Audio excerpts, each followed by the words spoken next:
যেই ভালনারেবল সিচুয়েশনের মধ্যে দিয়ে আমরা এসেছি, প্রতিষ্ঠানগুলো নাই। আপনার মনে থাকার কথা 5ই আগস্টের পরে 7-10 দিন ছাত্রদেরকে রাস্তায় পাহারা বসাতে হয়েছে। প্রত্যেকটা সেন্সিটিভ প্রতিষ্ঠানের সামনে ছাত্ররা রাতভর দিনভর পাহারা দিয়েছে। আপনাকে মনে রাখতে হবে, যেটা আমি কিছুটা সোহেল ভাইয়ের সাথে একমত, যে আমরা কোন সিচুয়েশনে আছি।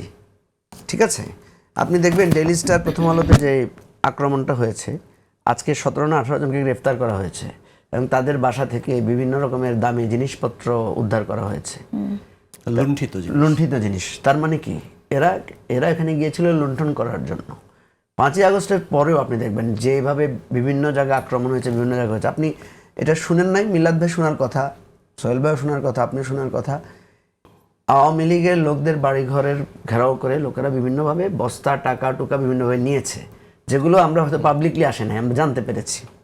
এগুলো তো হয়েছে, এবং এগুলো রাজনৈতিক দলের নেতারা কেউ কেউ এগুলো বাধা দিয়েছে, কেউ কেউ রাজনৈতিক দলের মোড়কেও করেছে, এবং আমাদের কাছে প্রচুর পরিমাণে অভিযোগ এই ধরনের এসেছে।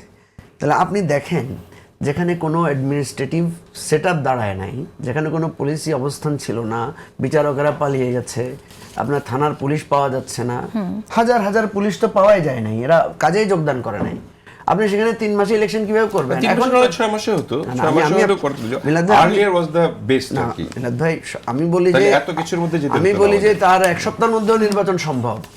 আপনারা দেখেন, আমাদের যে কেয়ারটেকার সরকারের অধীনে নির্বাচন হয়েছে, 3 মাস ইলেকশন করেছেন না ওনারা, কিন্তু সেই রকম পরিস্থিতি তো না। এইটা তো এমন একটা পরিস্থিতি যেটা পৃথিবীর ইতিহাসে বিরল। কিন্তু আমরা পেলাম কি? আমরা কথা বলছি যে আসলে পেলাম কি? আমরা তো চেয়েছিলাম যে ডক্টর মোহাম্মদ ইউনূস দায়িত্ব নিয়েছেন, আমাদের সমস্যাগুলোর সমাধান হবে এবং আমরা ভালোর দিকে যাব। সেই জায়গা থেকে আমরা আজকে এমন একটা ফোবিয়ার মধ্যে আছে গণমাধ্যম, যে তারা ভয় পাচ্ছে কখন কার ভবনে আগুন লাগায় দেয়, কখন কে মবের মধ্যে পড়ে, এবং ব্যক্তিরাও কিন্তু যারা কথা বলছেন তারাও কিন্তু মবের শিকার হচ্ছেন। অনলাইন মব, সেটা এখন কখনো কখনো অফলাইনেও চলে যাচ্ছে। তো আমরা তো এই বাংলাদেশ আসলে চাইনি। সেই জায়গা থেকে আমার প্রশ্ন যে আমরা পেলাম কি? আমরা সময় দিলাম, কিন্তু আমরা কি পেলাম? প্রথম কথা হচ্ছে, আপনাকে বুঝতে হবে যে শেখ হাসিনা আপনাকে এমন একটা হাবিয়া দোজকে রেখে গেছে, সেখান থেকে একটু তো ভালোর দিকে আমরা যাব। হ্যাঁ, আমাদেরকে উচিত ছিল প্রথমে যে সেই জিনিসটা সবাই রিয়েলাইজ করা। প্রথম কথা হচ্ছে, এইটা রিয়েলাইজেশন আমাদের ভুল হয়েছে। আমাদের এই বুঝটা যদি আমরা তখন বুঝতে পারতাম যে এই রাষ্ট্রটাকে শেখ হাসিনা ধ্বংস করে দিয়ে গেছে প্রত্যেক জায়গায় জায়গায়।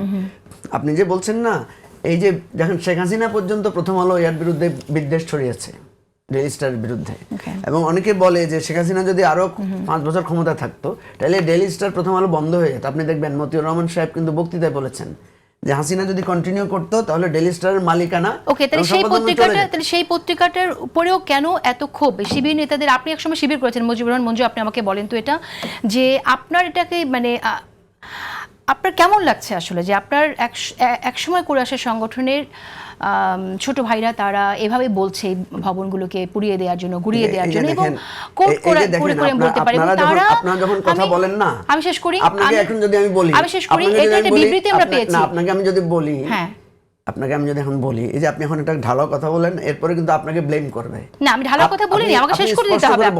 আপনার শেষ করতে দিতে হবে না, এই ভবনগুলোকে গুড়িয়ে দিতে হবে, সেটা বলা হয়েছে। এমনকি ছায়ানট উদীচীর কথা বলা হয়েছে। আমি বলছি আপনাকে, ঢাকা বিশ্ববিদ্যালয়ের শহীদুল্লাহ হলে সংসদে সাহিত্য সম্পাদক শিবিরের সাথে আশরাফুল ইসলাম, তার ফুটেজও পাওয়া গেছে সেখানে। তারপর আরো বেশ কিছু উদাহরণ আপনার এখানে আছে, এবং সেখানে সেটাই তো আমরা প্রশ্ন করতে চাই, মামলা কেন হয়নি? এটা তো আপনার উচিত হয় আপনাকে মামলা করা। আমি আপনাকে বলি, হয় আপনি মামলা করবেন, সরকার করবে না, সরকারকে করবে, নাহলে প্রথম আলো কর্তৃপক্ষ করবে। এই দায়িত্ব যিনি ফুটেজ দিয়েছেন বলেছেন, তাদের দায়িত্ব এটা ধরিয়ে দেওয়া, এটা করা। আমরা এটাই চাই, আমরা চাই যে এই ব্লেম গেমটা বন্ধ হোক। ব্লেম গেমটা বন্ধ না করে স্পেসিফিক করা, ঠিক আছে? আপনি যদি বলছেন যে এই উস্কানিগুলো দেওয়া হয়েছে, তাহলে উস্কানিগুলো কারা দিয়েছে নিশ্চয়ই আপনি নাম জানেন। সেই জিনিসগুলো প্রচার হোক, প্রকাশ হোক, প্রথম আলো। সেখানে আমরা জামাত ইসলামের একটা বিবৃতি দেখলাম, সেখানে উল্লেখ করা হয়েছে এটা স্লিপ অফ টাং। আমি তো আজকে দেখলাম প্রথম আলোর যে মানববন্ধন হয়েছে, সেখানে আমি দেখলাম জামাতের নেতারাও মানববন্ধনে অংশ নিয়েছেন। সেটাও প্রশ্ন, যে তাহলে তাদের এবং তার সংগঠনের ছাত্র সংগঠনের নেতারা যখন এরকম বক্তব্য দিচ্ছে, সেই সময়টা এটা প্রতিবাদ না করে এখন এই ঘটনার পরে এসে সংগঠনের প্রতিবাদের সাথে জামাতের নেতাদেরকে আপনার এই মানববন্ধনে দাওয়াত দিয়েছে কে? জামাতের নেতাদের যারা মানববন্ধন করেছে সকল প্রথম আলো রাজনৈতিক কর্তৃপক্ষ দাওয়াত দলকে দিয়েছে। সকল রাজনৈতিক দলকে প্রথম আলো দাওয়াত কর্তৃপক্ষ দাওয়াত দিয়েছে। দিয়েছে, হ্যাঁ, রাইট তো? প্রথম আলো কর্তৃপক্ষ দাওয়াত দিয়েছে, তো প্রথম আলো কর্তৃপক্ষের কষ্ট বেশি না আপনার কষ্ট বেশি? এটা আমি কেয়ার করি না প্রথম আলো কর্তৃপক্ষের কষ্ট বেশি কিনা। আমি তাহলে জানতে আপনাকে চাই, বলতে হবে, আপনাকে প্রশ্ন তোলা উচিত ছিল যে প্রথম আলো কর্তৃপক্ষের বিরুদ্ধে যারা উস্কানি দিয়েছে তাদেরকে প্রথম আলো কেন আজকে দাওয়াত দিল, এটা আপনাকে প্রশ্ন করা উচিত ছিল। সেটা প্রথম আলোকে আপনি প্রশ্ন তাহলে করতে আপনার পারেন। নিরপেক্ষতা কেন ক্ষুণ্ণ হচ্ছে? এর অর্থে না, আপনার নিরপেক্ষতা ক্ষুণ্ণ আমার হচ্ছে নিরপেক্ষতা এখানে। দরকার নাই। না, আমার নিরপেক্ষতা দরকার নাই। আমি আপনাকে বলি, না না, মুজিবুর রহমান মঞ্জু, আমি কিন্তু পক্ষ, হ্যাঁ, আমি পক্ষ নিচ্ছি, আমি পক্ষ নিচ্ছি, আমি সাংবাদিকদের পক্ষ নিচ্ছি, আমি সাংবাদিকদের নিরাপত্তার পক্ষ নিচ্ছি। আমি অবশ্যই আমাকে পক্ষ নিতেই হবে এখানে। হ্যাঁ, আমি এটা আমি মারুফ কামাল খান আছেন, আমি সাংবাদিকদের নিরাপত্তার পক্ষ নিচ্ছি। আমি প্রত্যেকটা সংগঠনের সাংবাদিকদের নিরাপত্তার প্রশ্নে আমি কথাটা বলছি যে আপনার এখানে যখন আমরা এরকম মন্তব্য শুনলাম তখন একটি সংগঠনের প্রধান বা যারা এখানে আছেন তারা কেন তাদেরকে থামিয়ে দিলেন না? এটা তো দীর্ঘদিন হলো এই ধরনের কথা বলে এসেছি, শেষে ওই সময়টা যখন এসেছে প্রশ্নটা তো সেই দলের লোকদেরকে ডেকে না আপনি করবেন। আপনি আমি একটা চিঠি লিখেন, আমি আপনাকে বলি, আপনি একটা চিঠি লিখেন ওনাদেরকে, আপনি রাইট কজে রাইট স্টেপ নেন, আপনি ভুল স্টেপ নিলে সেটার কনসিকুয়েন্সেস হবে। আমি আপনাকে বলি, আপনি রাইট কজে, আপনি রাজনীতি করেন, আপনি রাইট কজে, না আমি আপনাকে বলছি আপনি ভুল জায়গায় প্রশ্ন করলে তো হবে না। না অবশ্যই করব আমি। না আপনি প্রত্যেকটা রাজনীতিকে দায়িত্ব আছে। আপনি ভুল জায়গায় প্রশ্ন করলে আমি আপনাকে ধরিয়ে দেব আপনি যে ভুল করছেন, এটা রাইট আছে আমার? না, সেটা রাইট আপনার আছে। আমি আপনার এই রাইটটাই প্রয়োগ করছি, আপনি একটু জাস্ট শুনেন ধৈর্য ধরে। হ্যাঁ, বলেন। আপনার যদি কোনো আপনার কাছে মনে হয় জামাত এবং শিবিরের লোকেরা এখন উস্কানি দিয়েছে, আপনি জামাত এবং শিবিরের লোকদেরকে এটার জন্য দায়ী করেন, তাদেরকে ডাকেন, ঠিক আছে? ভুল আপনি জামাতের জন্য তো রশিদুজ্জামান মিল্লাতকে প্রশ্ন করতে পারেন, আমাকে করতে পারেন না। আপনি প্রশ্ন করছেন, এই জন্য বলছি আপনি একটু ধৈর্য রাখেন প্লিজ, ধৈর্যের ফল আছে।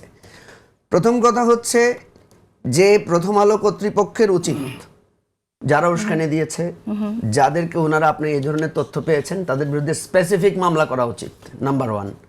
নাম্বার 2 হচ্ছে যেই দলকে আপনি দায়ী করছেন সেই দলের উচিত তাদের বক্তব্য ক্লিয়ার করা। তাদের বক্তব্য আমরা পেয়েছি, ঠিক আছে। 3 নাম্বার হচ্ছে আমি আপনাকে বলি, 3 নাম্বার হচ্ছে আপনি যদি পক্ষ নিতে যাচ্ছেন, আমার অনুরোধ থাকবে কেউ যদি না করে আপনি পক্ষ হয়ে আপনি একটা মামলা করেন, ঠিক আছে? আমি মামলা করব কি না করব সেটা আপনি যে পক্ষ নিচ্ছেন। আচ্ছা, আমি এবার বলি, আপনি তো সময় নিয়েছেন, আপনি আমাকে বলেছেন মুজিবুর রহমান মঞ্জু, আমি কোনো পক্ষ এখানে বিশেষভাবে নিচ্ছি না, কোনো দলের পক্ষ নিচ্ছি না। আমি আবারও বলেছি আমি সাংবাদিকদের পক্ষে কথা বলছি। এখন আমার মামলা করার দায়িত্ব না, একজন সাংবাদিক হিসেবে আমি প্রশ্ন করতে পারি। আমি প্রশ্ন আপনাকে এই জন্য করেছি কারণ এই সংগঠনটি আপনি একসময় করেছেন, আপনি সম্পৃক্ত ছিলেন। সেই জায়গা থেকে আমি জানতে চেয়েছি যে আপনি কিভাবে দেখেন, আপনার বিশ্লেষণ জানতে চেয়েছি। আপনি তো জানেন না, আপনি জানো না প্রথম আলো ডেইলি স্টারের সেদিন আমি গিয়েছি। প্রথম আলো ডেইলি স্টার ক্ষতিগ্রস্ত হওয়ার পরে আমরা আমাদের জোটগতভাবে আমরা সেখানে গিয়েছি, সাংবাদিকদের কথা বলেছি এবং আমরা দেখেছি, দাবিও করেছি যে এই যে যারা যারা লুট করেছে, যারা যারা এখানে হামলা করেছে তাদের ফুটেজ আছে, পত্রিকার ছবি আছে, ছবিগুলো চিনে পুলিশ গ্রেফতার করবে না?